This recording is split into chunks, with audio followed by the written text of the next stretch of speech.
नागपुर के Kalamna police ने प्रतिबंधित nylon मांझे के खिलाफ एक बड़ी कार्रवाई की है। पुलिस की टीम जब कलमना थाना क्षेत्र में गश्त कर रही थी, उसी दौरान उन्हें गुप्त सूचना मिली कि मेमम कॉलोनी स्थित जकात बिल्डिंग के पास एक व्यक्ति नायलॉन मांझे की अवैध बिक्री कर रहा है। सूचना मिलते ही पुलिस ने मौके पर छापेमारी की। वहां हारिस इरफान फकीरा उम्र 20 वर्ष नाम का युवक प्लास्टिक की बोरियों के साथ खड़ा मिला।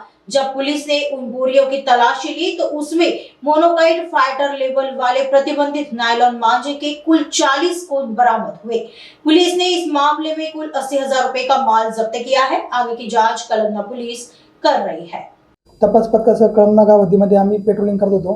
पेट्रोलिंग दरम्यान तपास पथकातील अंमलदार नितीन मिश्रा यांना त्यांच्या गोपनीय खबरीने माहिती दिली की मेमन कॉलनी जकात बिल्डिंग येथे एक इसम प्रतिबंधित नायलॉन मांजाची विक्री करत आहे। नमूद माहितीवर कारवाई करण्यासाठी छापा कारवाई केली असता मेमन कॉलनी जकात बिल्डिंग येथे एक इसम उभा असलेला दिसून आला आणि त्याच्याजवळ एक प्लास्टिकचे पोते होते।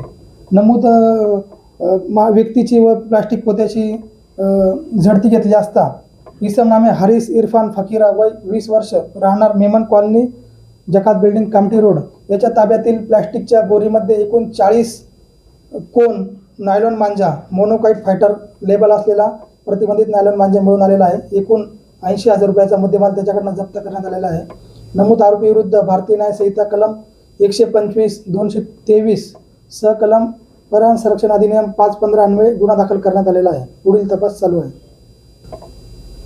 संपूर्ण कारवाई ही माननीय पोलीस आयुक्त श्री निकेतन कदम सर, माननीय सहाय्यक पोलीस आयुक्त श्री रोहित ओवाळ सर, माननीय वरिष्ठ पोलीस निरीक्षक श्री प्रवीण काळे सर यांच्या मार्गदर्शनामध्ये तपास पथकातील अंमलदार नितीन मिश्रा, पोलीस हवालदार विशाल बैसारे, पोलीस अंमलदार ललित शेंडे यांनी केलेली आहे।